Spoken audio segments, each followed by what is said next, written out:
Nobody's perfect, right?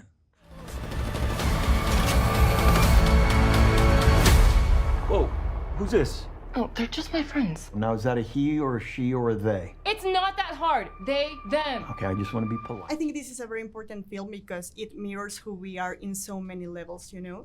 And at the end of the movie, I understand that all system and therefore all revolutions are imperfect because there are human beings involved, you know? And for example, Leo, your character, he's not only an imperfect revolutionary, he's also an imperfect dad. And that's great to see that. So how do you embrace imperfection, thinking about that you are a public figure? Well, nobody's perfect, right? But I mean, those are the characters I relate to, and especially in this film, there's a cacophony of people that are imperfect, trying to find their way, idealistic, feeling that, you know, they have political beliefs, or just trying to be a father, or just trying to be a friend. And Paul just set up this very human character at the core of it. One that you think is going to use his espionage skills from the past as a revolutionary to fight off these evil forces and be a traditional hero. But he always goes the unexpected route. And those unexpected routes are what makes his characters human. And when I watch them, I relate to them. I relate to the worlds that he puts up on screen, because there's that imperfection. You know, you find that in humanity, and you see these people and you say, even if this world doesn't exist, I believe this person's trajectory. I believe what their struggle is.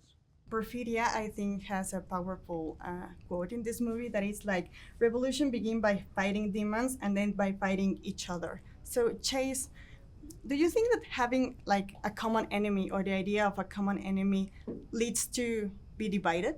I'm not really sure how I'm even supposed to answer that.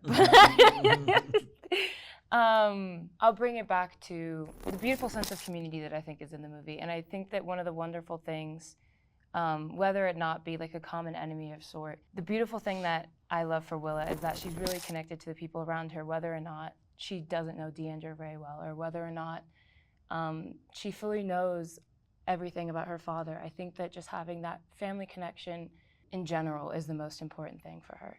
Benicio, 15 years ago you played Che Guevara, and now you're playing a different kind of revolutionary. He's a leader in his own community, a leader that leads peacefully and calm and with a lot of love. So your understanding of a leader and a revolutionary has changed in all over the years?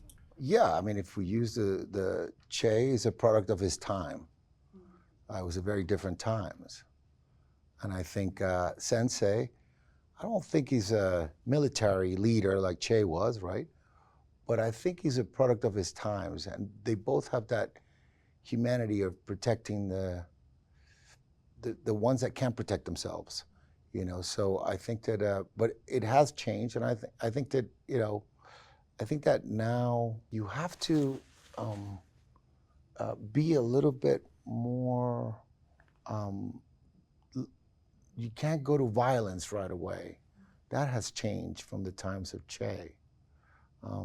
So I like how Sensei, who's the ultimate friend really, how he sacrifices himself in a way, and for different reasons, for the appreciation of his student and for the friendship with Leo's character. So I think that, you know, he's more humanitarian, but he has the empathy that I think Che had deep inside.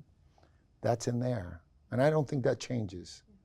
I think that stays there for any revolutionary. I mean, if they're, you know, it depends, you know, but the origin is like trying to stand up for those who are forgotten or dismissed or pushed to the side. Stand up against the bullies.